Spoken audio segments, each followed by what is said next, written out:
मेरी पत्नी ने सबके सामने ऐलान किया। मैं किसी एक इंसान का इंतजार कर रही हूँ, इसीलिए शादी नहीं की, अरेंज्ड मैरिज की बेड़ियां तोड़कर। मैंने साफ देखा, उसकी आंखों में एक जलती हुई घबराई सी रोशनी थी। उसके दोनों हाथ भींचे हुए थे, उंगलियों के पोर सफेद पड़ गए थे। हम दोनों की शादी एक पारिवारिक समझौते से हुई थी, इसमें कोई सच्ची भावना नहीं थी। घर लौटते ही उसने तलाक की बात छेड़ दी। उसकी आवाज में जरा भी हिचकिचाहट नहीं थी। मैंने पूछा क्यों? उसने सीधे कह दिया, ये शादी एक कैदखाना है, मुझे असली आजादी और सच्चा प्यार चाहिए। कैदखाना, ये दो शब्द जैसे बारीक सुइयाम हो मेरे सीने में एक के बाद एक चुभती चली गई। एक लंबी गहरी बेआवाज तकलीफ। हम बचपन से साथ बड़े हुए थे, शादी को 5 साल हो गए थे, हमारा 3 साल का बेटा भी है। ले हाँ, यह शादी शुरू में पारिवारिक समझौते से हुई थी, लेकिन मैं उससे दिन ब दिन पल दर पल प्यार करने लगा था। मैं उसे प्यार करता था, अपने छोटे से घर से प्यार करता था, और हमारे नन्हे मासूम बच्चे से तो जान से भी ज्यादा। लेकिन यह सब उसकी नजर में बस एक ठंडे दम घुटाने वाले कैदखाने की सजावट थी। मैं उसे देखता रहा, आंखें जलने लगीं, आंसू पलकों पर थरथरा रहे थे, बस गिरने ही वाले थे। लियू रोयान, मैंने कहा, बचपन से साथ होने का यह रिश्ता, 5 साल की यादें और हमारा बच्चा, क्या यह सब तुम्हारी नजर में सिर्फ उस कैदखाने की बेमानी चीजें हैं? मैंने इसे कभी एक साधारण अरेंज्ड मैरिज नहीं समझा। मैं तुमसे प्यार करता हूँ, बच्चे से प्यार करता हूँ, इस घर से प्यार करता हूँ। मैंने हमेशा पूरी ताकत लगाई इस रिश्ते को संजोने में। मेरा इकरार सुनकर उसकी आंखों में एक पल के लिए कुछ हिला, कोई उलझी सी भावना कौंधी, पर जल्द ही उसने फिर वही दृढ़ता ओढ़ ली। मेरा चेहरा देखकर वह थोड़ा रुकी, फिर धीरे से बोली, तलाक के बाद तुम मुझे दोबारा मना सकते हो, हम आम लोगों की तरह प्यार कर सकते हैं, और अगर दिल मिले तो दोबारा शादी भी। मेरे मन में एक कड़वी हंसी उठी। 5 साल की शादी, मैंने सब कुछ लुटा दिया, और वो सब उसे सिर्फ बेड़ियां लगी। अब वो कह रही है नए सिरे से प्यार करो। वो सच में मेरा दिल नहीं समझती, या खुद को धोखा दे रही है, अपनी बेवफाई को एक शरीफ बहाने का जामा पहना रही है। मैंने उसे गंभीरता से देखा और बोला, लियू रोयान, अगर तुम सच में तलाक चाहती हो, मैं तुम्हारी मर्जी का सम्मान करता हूँ, लेकिन एक बार सोच लो। सोचने की जरूरत नहीं, उसने मुझे बीच में काटा, एक एक शब्द पर जोर देते हुए बेहद पक्की आवाज में। मुझे सिर्फ वो शादी चाहिए जो मर्जी से हो, मैं अरेंज्ड मैरिज की गुलाम बनकर नहीं रहूंगी। उसकी यह जिद, यह कठोरता देखकर मुझे समझ आ गया, हम दोनों के बीच अब कुछ नहीं बचा। 5 साल की शादी, साथ बिताए अनगिनत दिन और रातें, यह सब उसकी आजाद प्यार की चाहत के आगे हार गया, और उसके उस पहले प्यार के एक हल्के से इशारे के आगे भी। उसकी ये जिद, ये कठोरता देखकर मुझे समझ आ गया, हम दोनों के बीच अब कुछ नहीं बचा। 5 साल की शादी, साथ बिताए अनगिनत दिन और रातें, ये सब उसकी आजाद प्यार की चाहत के आगे हार गया, और उसके उस पहले प्यार के एक हल्के से इशारे के आगे भी। अगले दिन हम दोनों नागरिक कार्यालय गए। जैसा मैंने कहा था, मैंने उसकी पसंद का सम्मान किया। वो जाना चाहती थी, मैं रोक नहीं सकता था, तो मैंने खुद को छोड़ दिया। जो रेत मुट्ठी में नहीं ठहरती, उसे उड़ा देना बेहतर है। दफ्तर से बाहर निकलते वक्त गुबेई चेन, हाथ में लाल गुलाबों का एक बड़ा गुलदस्ता थामे, चुस्त सूट पहने, दरवाजे पर पहले से खड़ा था। रुयान, बधाई, आज तुमने कैद से आजादी पाई, नई जिंदगी शुरू की। उसने फूल बढ़ाए, उसकी आंखों में घमंड और नरमी दोनों साफ दिख रहे थे। तुम आ गए? मैंने कहा था नहीं आना। उसके होंठों पर हल्की सी शिकायत थी, लेकिन हाथों ने बेझिझक गुलदस्ता ले लिया। होंठों के कोने अपने आप मुस्कुरा उठे। तो ये पहले से तय था, ये तलाक उनकी योजना का हिस्सा था। मुझे हैरानी तो नहीं हुई, पर सीने में एक चुभन जरूर हुई। उसने एक बार मेरी तरफ देखा, कुछ उलाहना देते हुए बोली, तुम भी आज चैन से सीखो, थोड़ा रोमांस समझो। मैं बस चुप रहा। शादी के बाद वो पेंटिंग और कला में डूबी रहती थी, घर के कामों से दूर, और मैं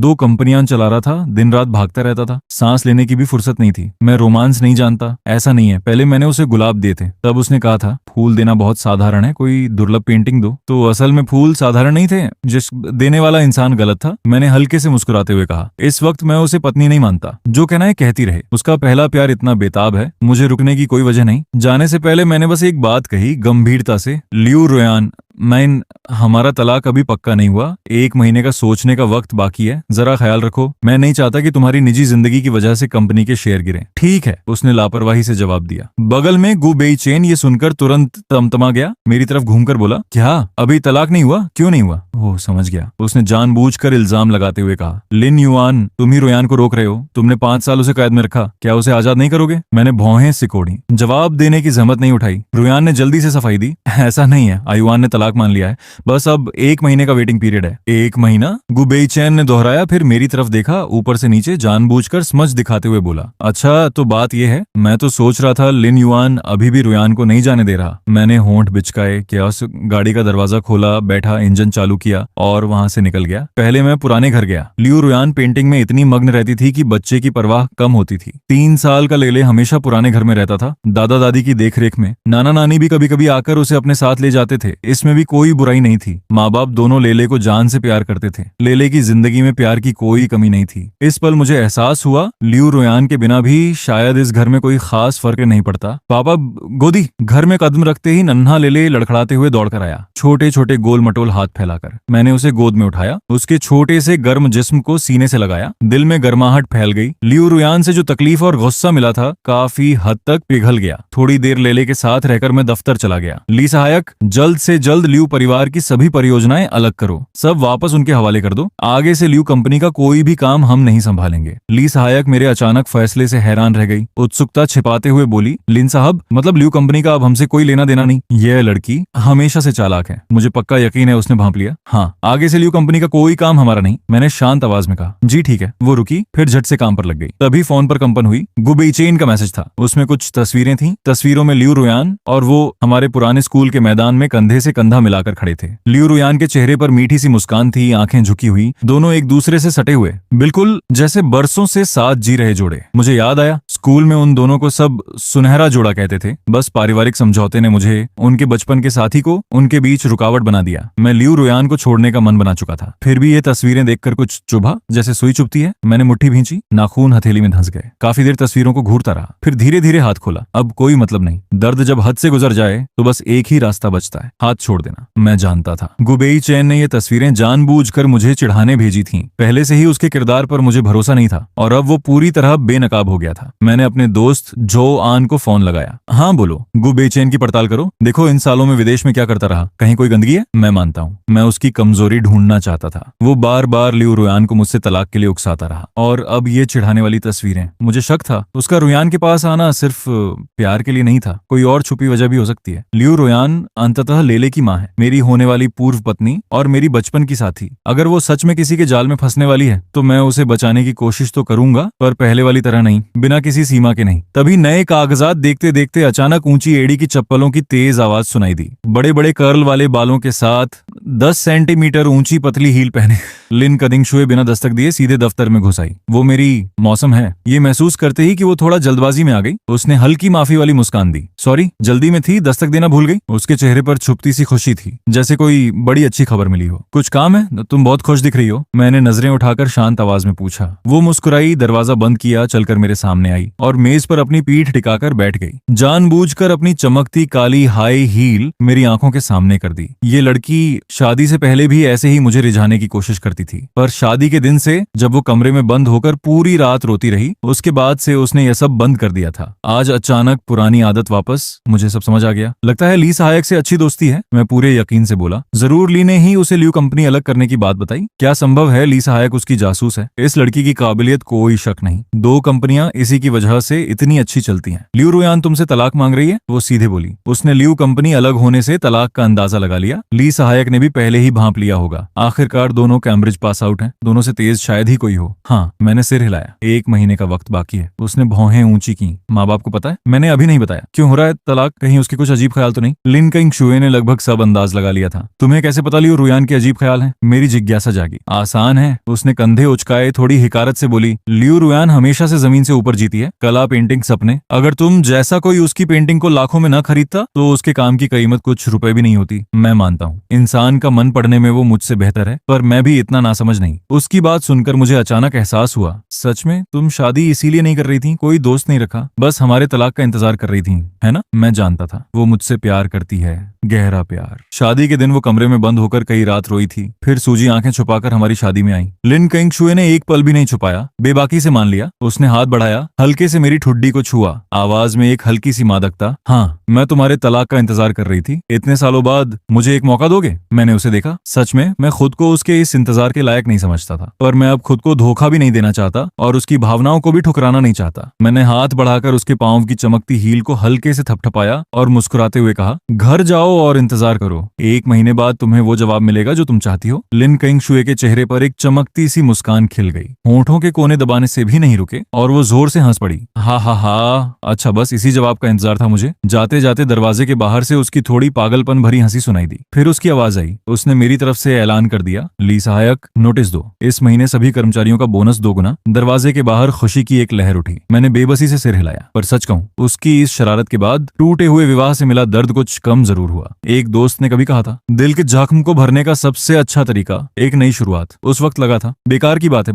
अभी लगा शायद सही है। रात को घर पहुंचा तो देखा गुबेई चेन की गाड़ी भी दरवाजे पर खड़ी है। लियू रोयान हाथ में दिन वाला गुलदस्ता थामे, चेहरे पर खिली खिली मुस्कान लिए घर की तरफ बढ़ रही थी। मैं गाड़ी से उतरा। गुबेई चेन ने मुझे देखते ही गाड़ी से कूदकर रास्ता रोका, एक जीतने वाले के अंदाज में। लियू रोयान आज मेरे साथ बहुत मजे से रही। मैंने शांत आवाज में बस 2 शब्द कहे, जानता हूँ। मेरी बेपरवाही देखकर वो उलझ गया। तुम जरा भी नाराज नहीं हो? नाराजगी नहीं। मैं उसे साइड से निकलने लगा, पर उसने हाथ उठाकर फिर रोक लिया। उसने घमंड से कहा, लियू रोयान के दिल में हमेशा मैं ही था। उसका प्यार मेरे लिए इतना गहरा है कि वो बाहर नहीं आ सकती। तुम उसके बचपन के दोस्त हो, बस इतना। उसने कभी तुमसे सच्चा प्यार नहीं किया। समझदारी दिखाओ, 1 महीने बाद चुपचाप तलाक दे दो। मुझे इसकी ये अजीब जिद समझ नहीं आई। मैं और लियू रोयान, पहली बार हाथ थामना, पहला चुंबन, फिर साथ की वो सारी सुबह और रातें। हम एक दूसरे के लिए पहले थे, हजारों यादें थीं। अगर वो सच में गुबेई चेन से इतना प्यार करती थी तो मेरे साथ घर कैसे बसाती? मैंने जानबूझकर पूछा, गुबेई चेन, क्या तुम्हें पता है मेरा और लियू रोयान का एक बच्चा है? क्या तुम दोनों का बच्चा है? उसका चेहरा फक हो गया। वो लगभग बेकाबू हो गया। साफ था उसे बिल्कुल अंदाजा नहीं था। मैंने जानबूझकर अफसोस का नाटक करते हुए कहा, बेचारा, नामुमकिन है, बिल्कुल नामुमकिन। वो खुद को संभालने की कोशिश में बोला, अगर बच्चा है तो वो तुम्हारे साथ क्यों नहीं रहता? हमारा बेटा 3 साल का है, वो पुराने घर में रहता है। मेरे माँ बाप या उसके नाना नानी देखते हैं। इतना कहकर मैंने पलटकर उसे नजरअंदाज किया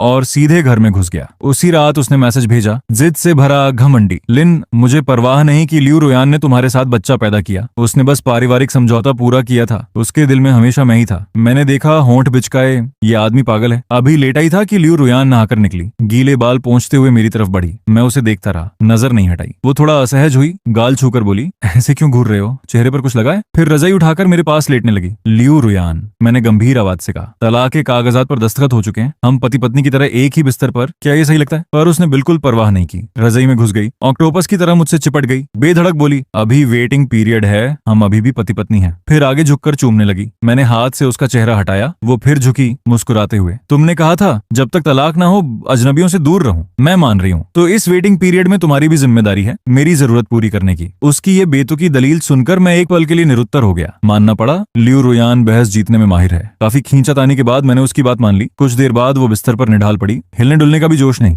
थकी हुई छोटी सी बच्ची जैसी। मन में मैंने सोचा, यह इतनी थकी हुई है और फिर भी गुबेई चेन के साथ घूमती है, आजाद प्यार की बात करती है, खुद को जरा भी नहीं पहचानती। अगले दिन सुबह गुबेई चेन ने फिर तस्वीरें भेजी। दोनों सुबह आइस रिंग पर, शाम को थिएटर में। मस्त, बेफिक्र। रात को लियू रोयान चमकते चेहरे के साथ घर लौटी, नहाई, फिर खुद ही पास आ गई। ये सिलसिला पूरे 1 हफ्ते चला। दिन में गुबेई चेन के साथ घूमना, दिल की चाहत का पोषण। रात में माँ आप मेरे पास लौटना, जिस्म की जरूरत पूरी करना। मैंने मन में सोचा, इसकी जिंदगी तो बड़ी आरामदेह है, पर मैं भी बहुत आगे नहीं जा सकता था। लिन किंगशुए मुझे पसंद करती है और मेरी थोड़ी सी बेवफाई पर वो तुरंत नजदीक आ जाती। 8वें दिन से गुबेई चेन के चिढ़ाने वाले मैसेज बंद हो गए, क्योंकि उस हफ्ते में मैंने लियू कंपनी की सभी परियोजनाएं पूरी तरह अलग कर दी थी। सब वापस कर दिया था। जल्द ही ससुर का फोन आया। तीखे लहजे में पूछा, अचानक सारी मदद क्यों वापस ली? मैंने साफ बता दिया, मैं और लियू रोयान जल्द ही तलाक लेने वाले हैं। आगे से लियू कंपनी का कोई काम मैं नहीं देखूंगा। ससुर यह सुनकर भड़क गए और फोन काट दिया। खिड़की से बाहर देखते हुए मुझे पता था, हमारे तलाक की वजह से परिवार और कारोबार दोनों पर आंधी आने वाली है। थोड़ी देर में लियू रोयान का फोन आया। कड़े सवाल करने लगी, लियू कंपनी का काम क्यों छोड़ा? मैंने समझाया, लियू रोयान, लियू कंपनी तुम्हारे पिता की है, तुम लियू परिवार की वारिस हो, ये तुम्हारी जिम्मेदारी है। मुझे कभी इसमें दखल नहीं देना चाहिए था, पर तलाक अभी नहीं हुआ। पति पत्नी की भावनाएं और निजी मामले अलग हैं, कारोबार नहीं। जब सच में तलाक हो जाएगा तब तो और देर हो जाएगी। अभी से खुद संभालो। और फोन काट दिया। ये बात जल्द फैल गई। दोनों तरफ के माँ बाप को पता चल गया। पिताजी ने फोन करके तुरंत पुराने घर बुलाया। मैं पहुंचा। माँ बाप के चेहरे उतरे हुए थे। ससुर सासू भी बैठे थे। आयुआन, सब ठीक था, ये तलाक क्यों? सासू ने पहले पूछा। मुझे भी दुख था, सब ठीक था, पर यहाँ तक आई गए। तलाक मैंने नहीं मांगा। असल वजह लियू रोयान से पूछो। मैंने खुलकर बात कर दी। तलाक की मांग उसकी थी, ये सबको पता होना चाहिए। तभी दरवाजा खुला। लियू रोयान आई और पीछे गुबेई चेन। माँ बाप, क्या लिन युआन ने तुम्हें बुलाया है मेरा इरादा बदलने के लिए? ये सुनकर ससुर सासू को समझ आया, तलाक की जिद लियू रोयान की है। बकवास बंद करो, ससुर ने मेज पर मुक्का मारा। ये क्या तमाशा है? अच्छी भली शादी, ये तलाक क्यों? मैं आजाद प्यार चाहती हूँ, लियू रुयान ने सांस भरकर हिम्मत से कहा। लिन युआन के साथ अरेंज्ड मैरिज थी, वो मेरी चाहत नहीं। मैं इस तरह नहीं रह सकती। तुम बहुत जिद्दी हो। ससुर थर थर कांपने लगे। मेरे माँ बाप की भौहें तन गईं। वो भी नाराज थे। दरअसल मेरे माँ बाप को कभी यह अरेंज्ड मैरिज पसंद नहीं था। वो हमेशा लीन कैंगशुए को पसंद करते थे, जो चुपचाप मेरा इंतजार करती रही थी। अब लियू रुयान की यह जिद और सख्त रवैया देखकर दोनों और भी भड़क गए। तभी ससुर की नजर लियू रुयान के पीछे खड़े गु बेईचेन पर पड़ी। भौहें सिकुड़ी। घर में पारिवारिक बात हो रही है, एक बाहरी यहाँ क्यों खड़ा है? गु बेईचेन ने खुद आगे बढ़कर परिचय दिया। लियू अंकल, मैं कंपनी में लियू जी का सहायक हूँ, आप मुझे बेईचेन बुला सकते हैं। मुझे समझ आया। लियू रुयान ने कंपनी संभाली और गु बेईचेन को सहायक बना लिया। कोई हो तुम, ये हमारा पारिवारिक मामला है, बाहर जाओ, पिताजी ने सख्त आवाज में कहा। पर गु बेईचेन ने धृष्टता दिखाई। लियू अंकल, आप रुयान की इच्छा का सम्मान करें। आज का जमाना अलग है, लोगों को आजाद प्यार करने का हक है, उसे अरेंज्ड मैरिज की बेड़ियों में मत बांधिए। ये सुनकर ससुर का गुस्सा भड़क उठा। उन्होंने उंगली उठाई। तुम उसे क्या कहते हो? रुयान, एक सहायक होकर इतनी बेतकल्लुफी? गु बेईचेन ने सीना तान लिया। हम हाई स्कूल के दोस्त हैं, घनिष्ठ मित्र हैं। अगर उस वक्त अरेंज्ड मैरिज ना होती, हम पहले से साथ होते। ये सुनकर ससुर, सासू, मेरे माँ बाप सब हैरान रह गए। यहाँ तक कि लियू रुयान भी हैरान हो गई। उसने भी ये उम्मीद नहीं की थी। किसने कहा हमने उसे जबरदस्ती अरेंज्ड मैरिज में धकेला? ससुर आगे बढ़े, आवाज बर्फ की तरह ठंडी। गु बेईचेन ने कंधे उचकाए। क्या ऐसा नहीं था? तुम पहले बाहर जाओ, यहाँ तुम्हारी जबान नहीं चलती। लियू रुयान ने जल्दी से उसे बाहर धकेलने की कोशिश की, पर वो बेशर्मी से जाते जाते भी बड़बड़ाता रहा। लियू अंकल, अरेंज्ड मैरिज पुराने जमाने की बात है, रुयान को आजाद होने का मौका दीजिए। गु बेईचेन के जाते ही माँ ने धीरे से कहा, ये खुलेआम दूसरे की शादी में दखल देने वाला नहीं है, बहुत बेशर्मी है। तीसरा इंसान सुनकर लियू रुयान झट से बोली, मेरा और बेईचेन का कभी कोई शारीरिक संबंध नहीं रहा, वो वैसा इंसान नहीं है। तो वो क्या है? माँ ने तीखी नजरों से पूछा, फिर ससुर की तरफ मुड़ी। लाओ जी, मुझे लगता है तुम्हारी बेटी थोड़ी नासमझ है। मुझे लगता है हमें इसमें और माथापच्ची नहीं करनी। अगर वो तलाक पर अड़ी है, हम लिन परिवार मान लेंगे, पर एक बात पक्की, पोता ले ले हमारे पास रहेगा। इसके साथ उसे छोड़ना हम कभी नहीं मानेंगे। माँ का एक एक शब्द हम सबका मन था। ससुर असहज हो गए। ज्यादा बहस नहीं कर सके। हम जाते हैं, तलाक की बाकी बात बाद में करेंगे। ससुर ने लियू रुयान का हाथ पकड़ा और निकलने लगे। वो वहीं खड़ी रह गई, झिझकते हुए। माँ के इस सख्त रवैये ने उसे चौंका दिया। धीरे धीरे उसे एहसास होने लगा, हालात उसके हाथ से निकल रहे हैं। माँ ने देखा वो नहीं जा रही। बिना एक पल रुके बोली, जाइए अब। शाम को लियू रुयान गु बेईचेन की गाड़ी से उतरी। मन कहीं और था, उदास।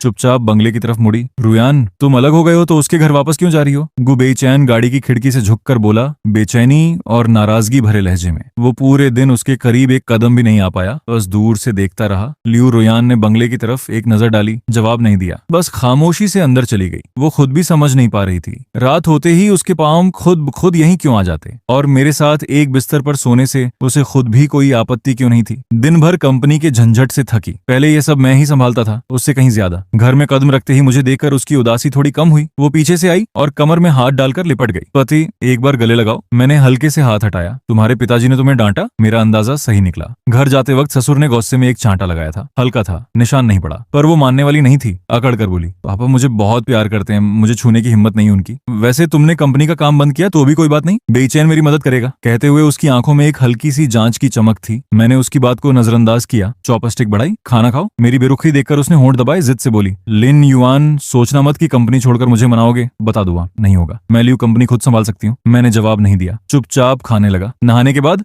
देखा मैं बिस्तर पर लेटकर फोन चला रहा हूँ। वो फिर सिमट कर आ गई, बिना हारे जिद के साथ। पर ज्यादा देर नहीं टिकी, थक कर माफ मांगने लगी। मन में मुस्कुराया, बात बड़ी बड़ी करती है पर असलियत कुछ और है। इसी तरह हम दोनों बिना किसी मिठास के बस एक छत के नीचे दिन काटते रहे। गु बेईचेन का चिढ़ाना जारी रहा। हर 2-3 दिन में तस्वीरें, कभी दफ्तर में कंधे से कंधा मिलाकर, कभी कैंटीन में आमने सामने बैठे खाना खाते, सब दफ्तर की 4 दीवारी के अंदर। लियू रुयान दिन में काम में इतनी व्यस्त थी, बाहर जाने का वक्त ही नहीं। रात को घर आकर मुझसे चिपकती थी। ये दफ्तर की सजी सजाई तस्वीरें असली रोमांस वाली मुलाकातों से कहीं ज्यादा बनावटी लगती थी। मुझ पर कोई असर नहीं। मैंने उसका नंबर साइलेंट कर दिया। देखते देखते 1 महीना गुजर गया। मैं और लियू रुयान फिर नागरिक कार्यालय गए। बाहर निकले तो हाथ में दी पुस्तिका बाय विवाह प्रमाण पत्र की जगह तलाक का कागज। मैंने एक लंबी सांस छोड़ी, मन हल्का हो गया। ये जो बोझिल रिश्ता था उसकी आखिरकार इति हो गई। बगल में लियू रुयान ने भी बाहें फैलाई, गहरी सांस ली और धीरे से बुदबुदाई, मैं आजाद हो गई, जैसे कोई पंछी पिंजरे से निकला हो। उसकी आंखें चमक रही थीं। फिर उसने मुझे देखा, देखा, मुस्कुराई। लिन युआन, तुम भी आजाद हो गए? हाँ, मैंने शांत आवाज में कहा। तभी मक्खी की तरह चिपकने वाला गु बेईचेन फिर सामने आ गया। आज उसने सफेद सूट पहना था, बाल चमकाए हुए, जैसे प्रपोजल के लिए तैयार दूल्हा।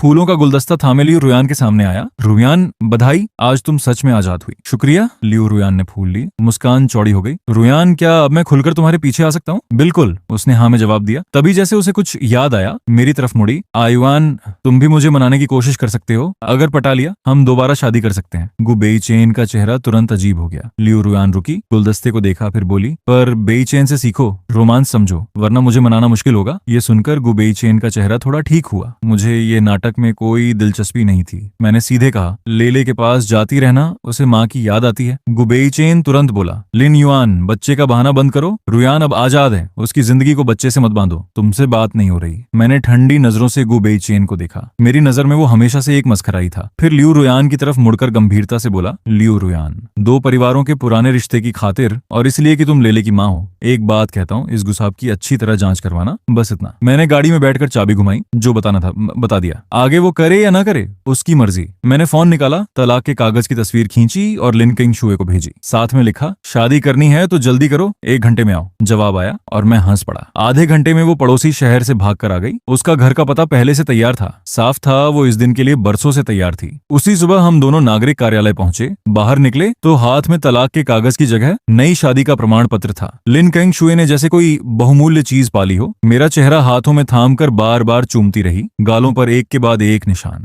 हमने शादी की कुछ देर बाद लियू रुयान ने एक पोस्ट डाली, एक महंगे रेस्टोरेंट का जोड़े का खाना। तस्वीर में वो और एक पुरुष थे। पुरुष का चेहरा जानबूझकर छिपाया गया था, पर मैंने एक नजर में पहचाना, गु बेईचेन था। लिखा था, जोड़े का खास वक्त। मुझे देखने की फुर्सत नहीं थी। मैं अपने और लियू रुयान के पुराने घर में नौकरों से सफाई करवा रहा था, अपना सब सामान हटवा रहा था। उसका सामान वैसे का वैसे छोड़ दिया, वो खुद आकर ले ले। मैं बंगले से पूरी तरह निकल रहा था। मुझे और लिन किंगशुए के साथ शहर के बीचों बीच नदी किनारे वाले बड़े फ्लैट में रहना था, लिन समूह के मुख्यालय के करीब। लिन किंगशुए भी आई थी। उसकी आंखों में एक जिद और थोड़ी सी ईर्ष्या थी। उसने दीवार पर लगी शादी की तस्वीर उतारी, सीधे नीचे कूड़ेदान में फेंकी। तलाक हो गया, ये तस्वीरें रखने की जरूरत नहीं। फिर घर में एक एक करके सारी जोड़ों की तस्वीरें हटाई, यहाँ तक कि जिस बिस्तर पर हम सोते थे उसकी चादर भी उठाकर फेंकी। ये भी बाहर, जलाओ इसे, एक निशान भी नहीं चाहिए। उसकी आंखों में थोड़ी सी ईर्ष्या और जिद थी। मैंने उसे खींचकर बाहों में लिया और झुककर उसके होंठों को चूमा। तब जाकर उसकी बेचैनी थोड़ी ठंडी हुई। सामान पैक करके हम खुशी खुशी पुरानी जगह छोड़कर नए घर आ गए। शाम को लियू रुयान खाली बंगले में लौटी, जूते उतारते हुए आदत से बोली, लिन युआन, मेरी पोस्ट देखी? बेईचेन से सीखो, मुझे भी ऐसे डिनर पर ले चलो। घर में सन्नाटा, कोई जवाब नहीं। अजीब सा डर मन में उठा। उसने आसपास नजर घुमाई। वो जाना पहचाना चेहरा कहीं नहीं था। पहले तो उसने सोचा ऑफिस में काम होगा, देर हो गई होगी। सोफे पर बैठकर इंतजार करने लगी, पर घड़ी की सुई चलती रही। रात के 8 बजे 9 बजे मैं नहीं आया। डर और बेचैनी बढ़ती जा रही थी। उसने हाथ कांपते हुए फोन उठाया, वो नंबर घुमाया जो उसे जबानी याद था। मैं उस वक्त लिन किंगशुए के साथ माहौल वाला डिनर कर रहा था। कॉल देखकर एक पल सोचा, फिर उठाया। आखिरकार वो लेले की माँ में, अच्छे से अलग होना जरूरी है। फोन उठते ही लियू रुयान की रुंधी हुई आवाज, आयुआन, तुम कहाँ हो? घर क्यों नहीं आए? उसकी आवाज में सवाल था, एक हल्की सी शिकायत भी। मैंने इत्मीनान से कहा, लियू रुयान, हमारा तलाक हो गया है, मैं बंगला छोड़ चुका हूँ, अब वापस नहीं आऊंगा। क्या तुम नहीं आओगे? उसका चेहरा सफेद पड़ गया। दिल में खौफ फैलने लगा। लिन युआन, नाटक मत करो, हमने बस कागजात किए। इसका मतलब ये नहीं कि हम हमेशा के लिए अलग हो गए। मैं उसकी बात नहीं समझ पाया। शांत आवाज में कहा, लियू रुयान, चाहे तुम कैसे भी सोचो, हम कानूनी तौर पर अलग हैं। एक ही घर में रहने की कोई वजह नहीं। और फोन काट दिया। फोन रखते ही बगल में लिन किंगशुए की पलकें कांपी, पर आंखें बंद रहीं। मैंने झुककर उसके होंठों को चूमा। तब वो आंखें खोल नहीं पाई अब से, बस शर्माकर मुझे देखा। फिर लियू रुयान के एक के बाद एक फोन आने लगे। मैंने नहीं उठाया। कुछ देर बाद उसने एक लंबा मैसेज भेजा, माफी, पछतावा, कह रही थी जब तुम गए तब समझ आया, मैं तुमसे प्यार करती हूँ, वापस आ जाओ। मैंने एक नजर डाली, जवाब नहीं दिया और मैसेज आते रहे। मैंने खोलना भी बंद कर दिया। तुम्हारी पूर्व पत्नी को पछतावा हो गया? लिन किंगशुए ने देखकर समझ लिया। हाँ, तो क्या तुम वापस जाओगे? उसने गंभीर आंखों से देखा। मैं मुस्कुराकर सिर हिलाया। किस काम का? जो था हो गया। इंसान हमेशा खोकर समझता है। देर से आई गहरी भावनाएं जंगली घास से भी सस्ती होती हैं, यानी टूटा शीशा नहीं जुड़ता। मैं पलट कर नहीं जाऊंगा। लियू रुयान को मेरे नए घर का पता नहीं था। पहले पुराने घर गई, माँ ने दरवाजे से ही लौटा दिया। फिर लिन समूह के दफ्तर आई। पहले पत्नी थी, दफ्तर में आना जाना था, अब हैसियत बदल गई थी। लिन किंगशुए को पहले से अंदाजा था। उसने पहले ही गार्ड को बता दिया उसे अंदर मत आने देना। 2 दिन दरवाजे के बाहर खड़ी रही, मुझसे नहीं मिल पाई। धीरे धीरे वो जिद में आ गई। कहीं से स्पीकर लेकर आई, दफ्तर की इमारत के नीचे खड़ी होकर जोर जोर से रोते हुए माफी मांगने लगी। मुझे सिर दर्द होने लगा। मैं लिन किंगशुए को साथ लेकर नीचे गया। लियू रुयान ने मुझे देखते ही भाग कर आई। आवाज बैठी हुई थी, आयुआन, तुम मिले आखिरकार। उसने बाहें फैलाई। मैंने हाथ उठाकर रोक दिया। लियू रुयान, तुमने खुद तलाक मांगा था आजाद प्यार के लिए, मैंने मान लिया, अब क्या चाहती हो? नहीं नहीं, तुम गलत समझे, वो हड़बड़ा कर बोली। मैंने सोचा था तलाक के बाद तुम खुद मुझे मनाने आओगे, नए सिरे से प्यार करोगे। मैं सच में हमेशा के लिए अलग नहीं होना चाहती थी। मैंने एक पल उसे देखा। अब मेरी बात सुनो। मैंने गु बेईचैन की भेजी तस्वीरें निकाली, उसके सामने कर दी। तुम मुझसे नए सिरे से प्यार की बात करती हो तो किसी और के साथ ये क्यों था? लियू रुयान तस्वीरें देखकर चौंकी। उसे उम्मीद नहीं थी कि गु बेईचैन ने यह मुझे भेजा था, पर जल्दी से सफाई दी। कसम खाती हूँ हम दोनों के बीच कभी कोई शारीरिक संपर्क नहीं हुआ। मैंने तुम्हें धोखा नहीं दिया, बस उसके साथ प्यार का माहौल महसूस करना चाहती थी। बस मैंने उसे बीच में रोका। आवाज सख्त थी। सिर्फ जिस्मानी गलती को ही धोखा नहीं कहते, दिल का बाहर जाना भी धोखा है लियू रुयान। बस उसके साथ वो भावना है। बस इसी वजह से मैं तुम्हारी तरफ कभी नहीं मुड़ूंगा। हमारे बीच सब खत्म हुआ और ये तुमने खुद किया। मैंने लिन केंगशुए के साथ उलझी हुई उंगलियां ऊंची की। उंगली में जोड़े की अंगूठी चमक रही थी। और जैसा तुम चाहती थी, मुझे भी अपनी पसंद का इंसान मिल गया। हम दोनों ने मर्जी से प्यार किया, मर्जी से शादी की। मैं तुम्हारी पसंद का सम्मान करता हूँ। तुम भी ख्याल रखो कि हमें परेशान मत करो। अंगूठी देखते ही लियू रुयान वहीं जम गई। नहीं, तुम मुझे नहीं छोड़ सकते। वो टूट गई, जोर से रोने लगी, फिर धम्म से जमीन पर बैठ गई। तभी गु बेईचैन न जाने कहां से आ गया। आगे बढ़कर लियू रुयान को उठाने की कोशिश की। रुयान, होश में आओ। तुम्हारे दिल में हमेशा मैं ही था। तुम बस लिन युआन के साथ इतने साल रहकर अभ्यस्त हो गई थी। ये जुदाई थोड़ी अजीब लग रही है। मेरे साथ चलो, मैं तुम्हें इस कैद से बाहर ले जाऊंगा। कैद, ये शब्द सुनते ही मेरे अंदर आग भड़की। मैंने एक लात मारी। वो धड़ाम से गिर गया। जो कॉलेज से निकाला गया, विदेश में कर्ज में डूबा, वो मेरे सामने ज्ञान देता है। गु बेईचैन दुबला पतला था। मेरी एक लात में धरातल पर था, पर बेशर्मी की हद। उठकर फिर लियू रुयान का हाथ थामने लगा। रुयान, चलो मेरे साथ। उसका नाटक अच्छा था, पर लियू रुयान मूर्ख नहीं थी। वो उसके साथ बस माहौल का लुत्फ उठाती थी। उसे अच्छी तरह पहचानती थी। दरअसल तलाक के दिन मेरी चेतावनी सुनकर उसने दफ्तर में चुपचाप उसकी जांच करवाई थी। पता था यह बेईमान है, पर अभी तक उससे पूरी तरह पिंड नहीं छुड़ा पाई थी। दूर हो जाओ। लियू रुयान ने उसे जोर से धकेला। आंखें तेज भरी हुई। सब तुम्हारी वजह से हुआ। बार बार मेरे कान भरते रहे, आजाद प्यार, आजाद प्यार। मेरी और आयुआन की अच्छी भली जिंदगी को कैद बताते रहे। आज मेरा घर उजड़ गया, सब तुम्हारी वजह से। दफा हो जाओ। उसके हाथ कसकर मुट्ठियों में बंद थे। गु बेईचैन एक कदम और आता तो वो खरोंच देती। मैं और लिन केंगशुए वहां रुके नहीं, पलटकर चल दिए। कुछ कदम चले थे कि मैंने पीछे मुड़कर एक बार गु बेईचैन को देखा। ये आदमी बेईमान है। लियू रुयान को खुलकर नहीं पा सका तो गलत रास्ता अपना सकता है। अगवा करना, नशा देना, जबरदस्ती, उसके जैसे इंसान से ये सब उम्मीद हो सकती है। लिन केंगशुए लोगों को भांपने में माहिर है और मैं भी उसकी फितरत पहचान चुका था। बस वही हुआ। उसी रात गु बेईचैन ने लियू रुयान को अगवा कर लिया। एक सुनसान गोदाम में ले गया। उस पर जबरदस्ती करने की कोशिश की, पर मैंने पहले से आदमी लगाए हुए थे। वो समय पर पहुंच गए, उसे काबू किया, पुलिस को फोन किया। लियू रुयान बिल्कुल सुरक्षित बच गई, एक खराश भी नहीं। लियू रुयान ने एक के बाद एक मुझे मनाने की कोशिश की, पर हर बार मुझसे कोई जवाब नहीं मिला। आखिरकार उसे समझ आ गया मेरा इरादा पत्थर की तरह पक्का है, मैं लौटने वाला नहीं। मेरी और लिन केंगशुए की शादी की दावत के दिन लियू रुयान भी आई, पर उसने जानबूझकर काला जोड़ा पहना था। इस बात ने लिन केंगशुए को बहुत नाराज किया। घर आकर उसने 2 घंटे तक मुझे परेशान किया। इसके बाद लियू रुयान ने अपना सारा ध्यान काम और लेले पर लगा दिया। तलाक के बाद वो अकेली रही। जिंदगी भर उसने दोबारा शादी नहीं की। मेरा नाम लियू रुयान है। नींद खुली और मुझे लगा शायद मेरा दूसरा जन्म हो गया। मुझे लगा मैं वापस उस वक्त पहुंच गई हूं जब सब कुछ गलत होने से पहले था, जब मेरे पास उस कहानी का अंत बदलने का मौका था, मेरा और आयुआन का। पर जब मैंने नजरें झुकाई, हाथ में अभी अभी बना हुआ तलाक का कागज था। मैं वहीं की वहीं जम गई। सब हो चुका था।